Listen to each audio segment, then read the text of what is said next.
My name is Gracie McEwan. I'm a cinema production major with a concentration in directing and producing. I'm Garasich. I'm a cinema production BFA with a concentration in directing. I'm Mayangela Speicher. I'm a cinema production major, and I'm concentrating in cinematography. My name is Millie. I'm a cinema major and a photo minor. I'm Prachi Shah. I'm a film major with a concentration in screenwriting. My name is ReShawna Mackson. My major is cinema production, and my concentration is producing. My name is AmiRae Lehr. I'm a cinema production major concentrating in editing.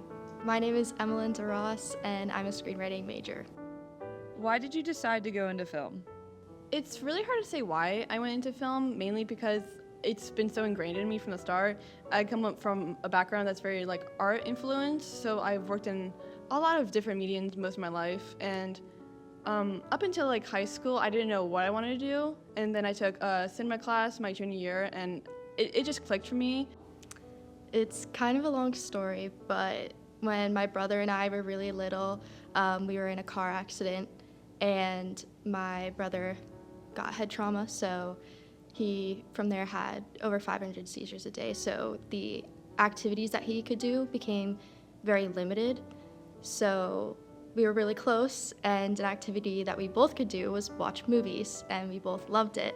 So from there, probably every single day of my childhood, we watched 2-3 movies or, TV shows, and I fell in love with the characters, I fell in love with the worlds. I remember growing up, I was obsessed with Dana Scully from The X-Files because I loved science class, and she was a girl that loved science, so I was like, I want to be a forensic scientist. And then from there, Criminal Minds, I was like, oh, I want to be in the behavioral analysis unit. And it was every single movie or show I watched, I wanted to be the thing that the characters I loved did. So then I realized, no, I actually want to tell the stories that, I love and write about the characters that I love. So now, years later, my brother hasn't had a seizure since 2021, which is awesome. And my entire family's in film now. I decided to go into film because whenever I was a kid, I spent a lot of time growing up with my immigrant family members, and all of them constantly told me how big of an impact film made in their lives whenever they first came to America.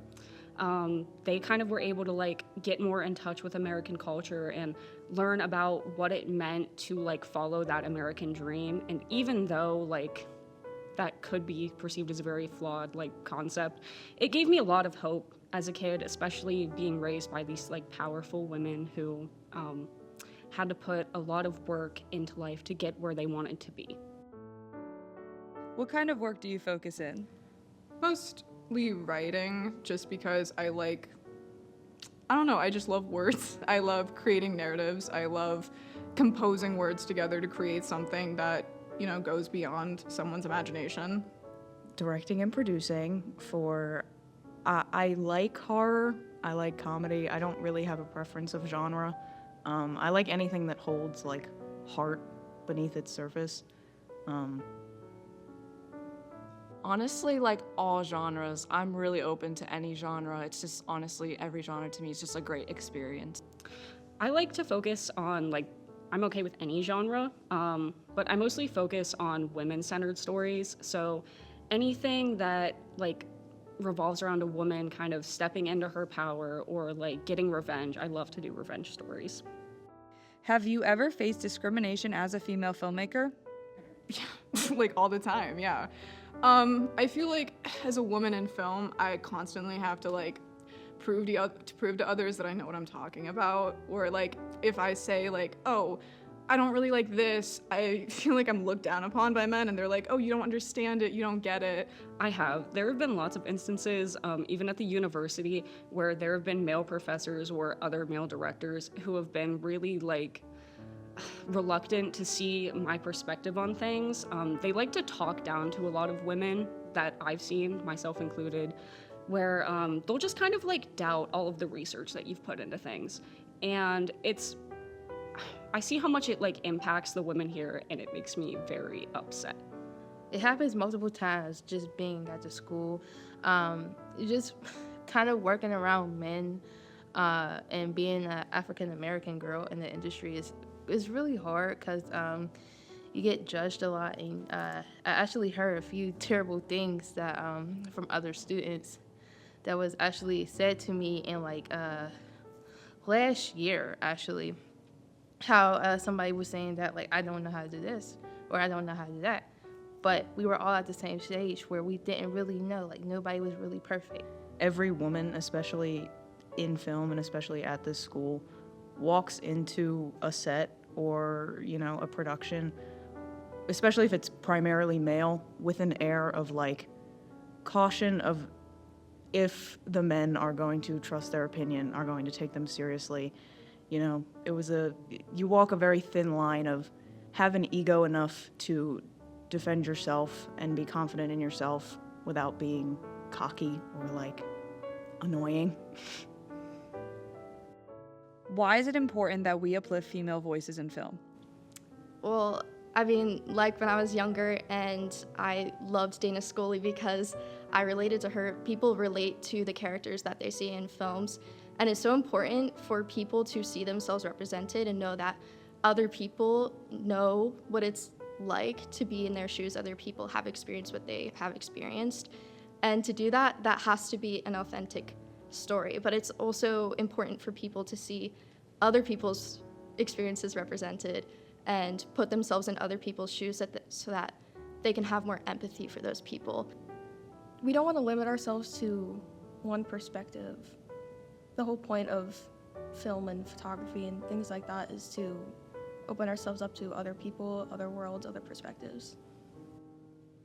I think women, honestly, like, I think we dominate, honestly. Like, I think more women should be in this field because we have the organizational skills. We're very creative. I feel like we're very hard workers. We're very passionate about all this. I think it's important to uplift every voice in any art. Every voice and every gender's voice brings such a unique perspective to art. So why try and silence one?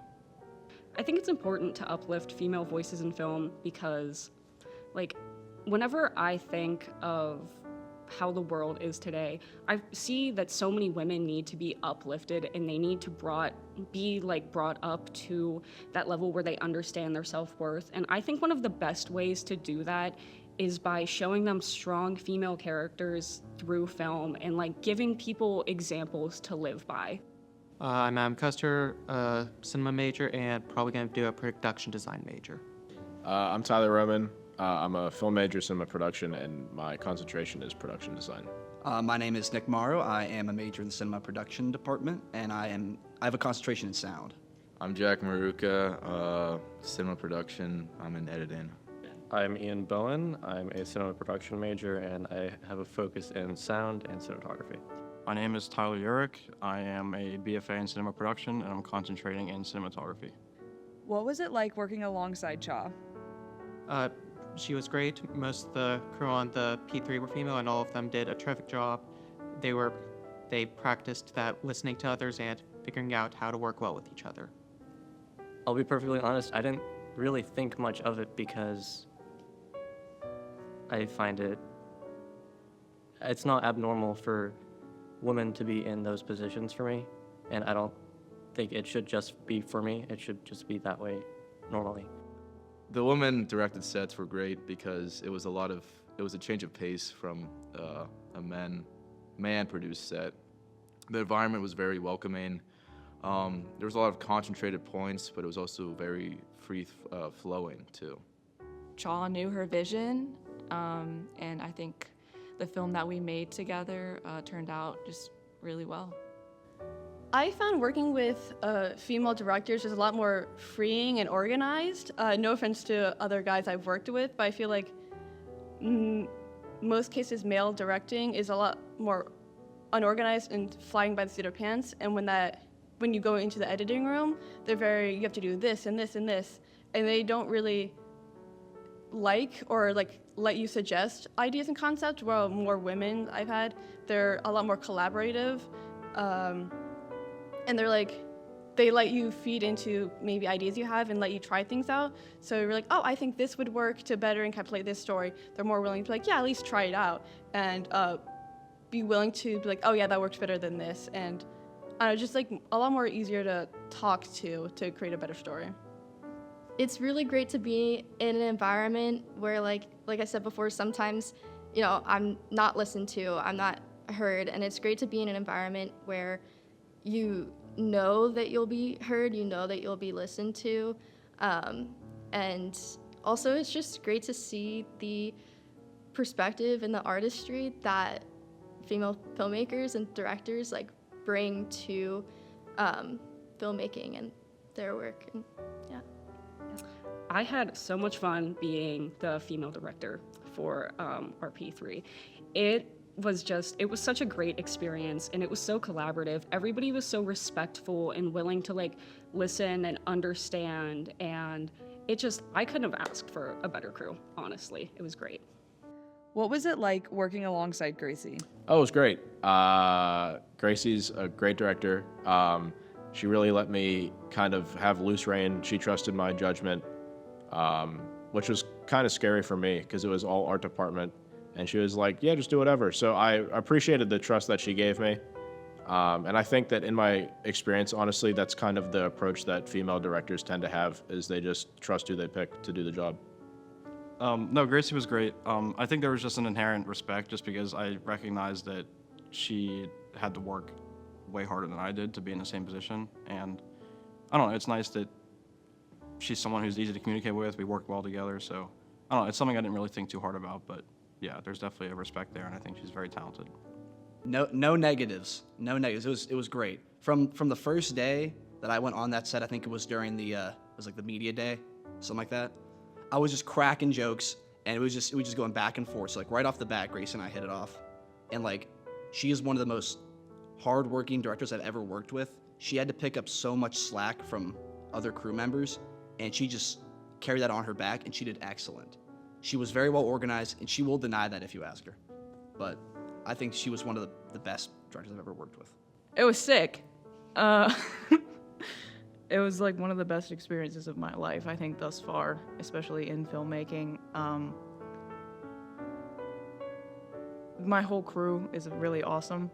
Again, you never know walking into it. My crew is primarily men. It's me and my editor that are women, so you never know walking into it if they're gonna take you seriously, especially with, me as a director.